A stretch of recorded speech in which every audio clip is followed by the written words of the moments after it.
अहमद और उसके अब्बू बाज़ार से गुज़र रहे थे।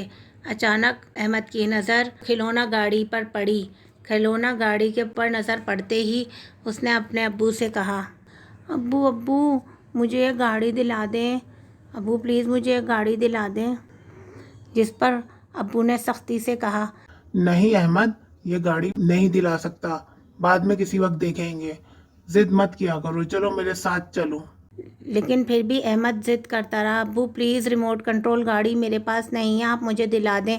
जिस पर उसके अब्बू ने कहा, बेटा तुम्हारे पास बहुत खिलौने घर में पड़े हैं, उनसे तो खेलने का टाइम मिलता नहीं है तुम्हें, और तुम्हें नए खिलौनों की क्या जरूरत आ पड़ी। भाई पापा मेरे पास रिमोट कंट्रोल गाड़ी नहीं है ना, दिला दें प्लीज़। अहमद जिद नहीं करो, चलो घर चलो सीधी तरह। और अहमद रोता बसूरता बाबा के साथ घर को चल पड़ा। अहमद नाराज़ सा घर में दाखिल हो गया और बैठकर सोचने लगा कि अम्मी अब्बू ने कभी उसकी फरमाइश वक्त पे पूरी नहीं की। जब भी कोई फरमाइश करता हूँ तो कोई ना कोई बहाना बनाकर टाल देते हैं या डांट देते हैं। उन्हें तो ये भी नहीं पता कि मेरे पास कौन से खिलौने हैं और कौन से नहीं, और हमेशा ही ऐसा करते रहते हैं। अम्मी अब्बू डांटते रहते हैं, अब्बू ऑफिस का काम करते रहते हैं, अम्मी घर का काम करती रहती हैं, और किसी को मेरी कोई परवाह नहीं, मुझसे कोई लाड नहीं करता। और यही सोचता रहा, कोशिश करने के बावजूद भी इन सोचों से बाहर नहीं निकल पाया वो। दूसरे दिन नाश्ते की टेबल पे अहमद मुंह बनाकर बैठा रहा और नाश्ता करता रहा। उसके अम्मी अब्बू उसे देख रहे थे।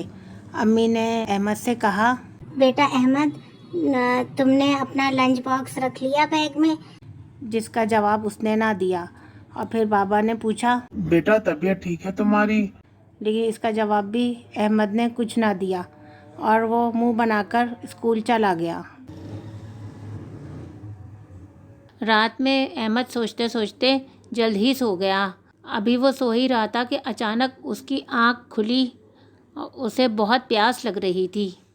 वो उठकर कमरे में से बाहर बावर्ची खाने की तरफ जाने लगा।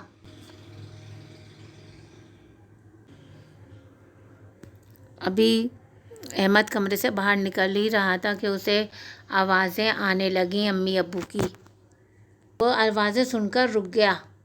अब्बू अम्मी से कह रहे थे, मैं बहुत परेशान हूँ, पता नहीं अहमद अभी तक उस जिद से बाहर निकल ही नहीं पा रहा है। मुझे लग रहा है कि उसको इस दफ़ा बहुत ही ज़्यादा जिद चढ़ गई है। परेशान हो रहा हूँ कि उसकी जिद कैसे ख़त्म होगी। 2 दिन से तो वो बात भी सही तरीके से नहीं कर रहा। इस पर अम्मी बोली, हाँ, मैं भी बहुत परेशान हूँ कि क्या करना चाहिए। अब्बू बोले, असल में बात दरअसल ये है कि वो गाड़ी तो मैं दिला देता उसे, लेकिन वो गाड़ी बहुत महंगी थी, 3,000 रुपये की गाड़ी थी वो। और अगर मैं वो गाड़ी उसे दिला देता तो घर का खर्चा कैसे चलाता। तुम्हें तो पता है महीने की आखिरी तारीखें हैं।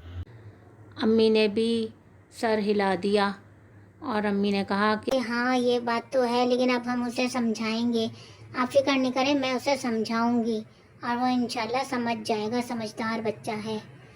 जिस पर उसके अब्बू बोले, हाँ बस मुझे यही तो इत्मीनान है कि आप अच्छी तरह से समझा लेती हैं।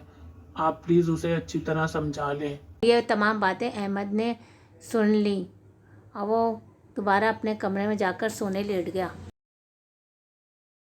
अहमद पानी पिए बगैर ही अपने कमरे में आकर बैठ गया।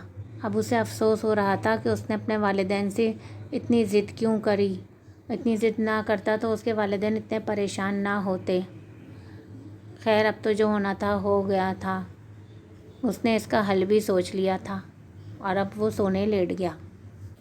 सुबह सुबह नाश्ते की टेबल पर अहमद ने बहुत ही एहतराम से अपने अम्मी और अब्बू को सलाम किया, जिस पर अम्मी और अब्बू अहमद को देखने लगे।